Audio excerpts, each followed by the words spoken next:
Welcome everybody to Slashback Saturday. It's BroncoJuggalo, and I just want to say, what's your favorite scary movie? Surprise, Sydney! Ha ha ha ha ha!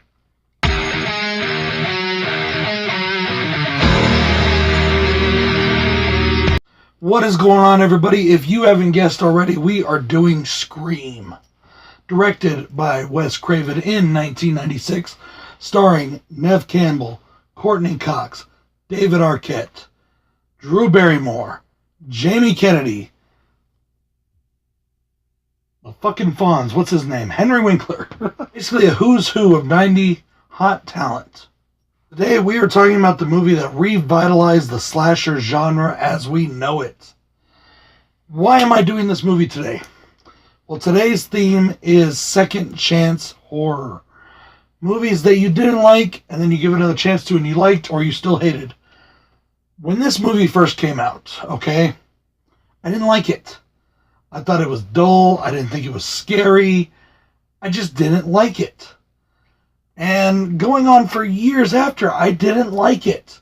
It wasn't until about 5 years ago, I bought the box set. Just for the hell of it, I decided to pick it up. And I put it in again, and I fucking loved it. Still not my favorite franchise ever, but it is growing on me more and more and more. I just watched it again last night, and I loved it even more. This movie is so good. It has so many cool stuff in it. And it shows why Wes Craven was so fucking awesome. Our story is that a killer who wears a cheap Halloween costume targets Sidney Prescott and her friends in Woodsboro, California. And a story unfolds that links to past tragedy and murder and rape and sex and drugs and rock and roll. All that kind of good shit. As I said, this was a movie that revitalized the horror genre. It revitalized the slasher genre. Horror movies were waning at the time, slashers especially. We had New Nightmare just came out, and it did pretty well, but people still considered that old news, old school. They needed something new. They needed something fresh for the 90s to bring young people back into the theaters. And they got it with Scream. After Scream, there was a plethora of movies launched that all had a similar feel to them. Whether that's a good thing or a bad thing, that's up for you to decide. As for myself, at least it got the genre going again.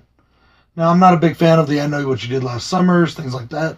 And people say Halloween H2O is just like this movie. I don't agree. Yes, it has some of the same producers, things like that. But I still think it's its own monster. Some things that people don't know about this film is there was a lot of controversy around Scream. It was literally blamed for Columbine. Along with Marilyn Manson and a bunch of other shit that had nothing to do with fucking Columbine. It was blamed for Columbine. It was supposedly the inspiration of copycat murders perpetrated by Samuel Ramirez and Mario Padilla. They killed one of them's aunt or something, and they did it wearing a Scream mask with a knife. The media had dubbed them the Scream murders. The judge threw all the media out of the courtroom. He also threw out all evidence that the defense wanted to use to show that it wasn't their fault because Scream made them do it. And he banned the media because he didn't like that they gave them moniker. And you know what? Good for you, dude. Because, you know what? I am too sick and tired of people in this fucking country trying to blame all their shit on something else.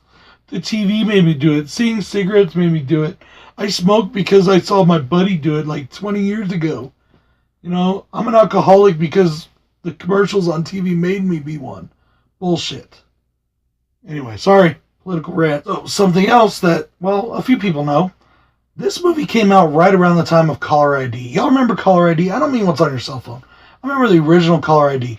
Talking about that little white box, or, you know, if you got a fancy one, maybe a black box, that had a digital readout of who was calling that you hooked up to your phone in your house. This was, you know, like prior to cell phones being everywhere. They had them, but they weren't everywhere yet.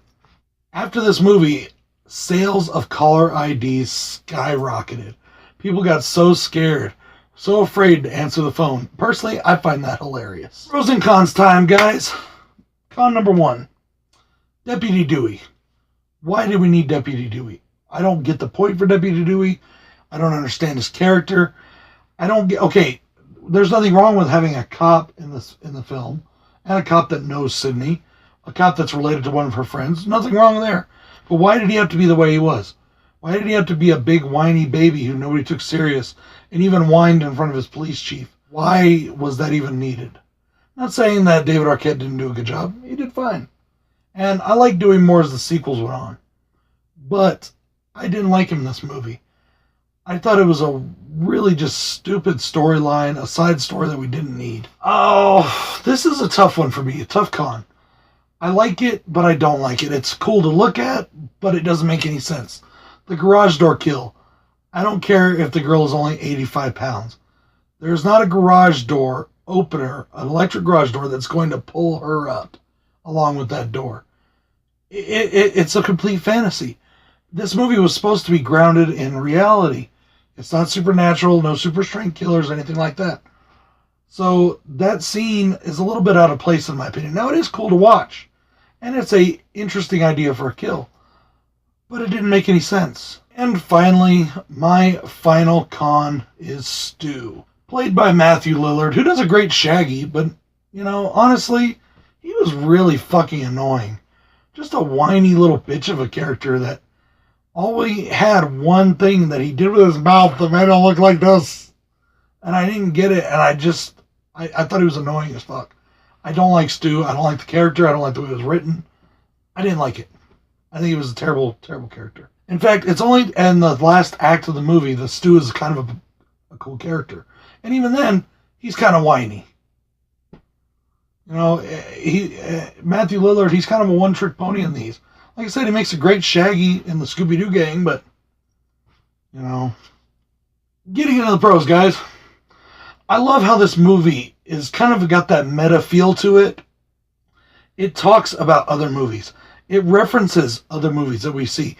It gives nods to other movies. There's this great nod to A Nightmare on Elm Street, where Sydney drops the TV on Stu's head, and she says, "In your dreams." Obvious reference to Nightmare on Elm Street 3. I love how it acknowledges all the horror tropes. It even talks about them. All the tropes, the cliches, the rules of horror. I love that whole angle with this movie. That was so original and so fresh. It was so cool. And Wes Craven pulled it off great. I love how there is a janitor, played by Wes Craven, by the way, who is wearing a striped red and green sweatshirt, a fedora hat, and he answers to the name Fred. That's just fucking amazing. Yeah, he was saluting one of his own films, but they saluted lots of other movies. Hellraiser, Halloween, Texas Chainsaw Massacre. So many good movies were referenced in this film, and I loved it. The gore and the blood. Love the gore and the blood. Now, it wasn't an overly gory film, but it was gore done right. That opening sequence, and that's another huge pro. Perfect gore when she's hanging there. When Drew Barrymore's character is hanging basically from her guts, and her guts are out. It looked great. When Courtney Cox, Gail Weathers, goes to wipe the windshields, and all the blood pools, it looked cool. It looked so good. The kills aren't really a big pro for me because there wasn't a lot of diversity, and most of them were stabbings. And that's fine. But I liked when it was done, how it was done. I liked the way it was done. In fact, that TV kill is my favorite kill, and it's one of the killers being killed. By the way, spoiler alert, there's 2 killers in this movie. I love that we have a strong final girl here. Sidney Prescott, throughout all of the franchise, kicks ass. I love that it's Neve Campbell who plays her the entire franchise.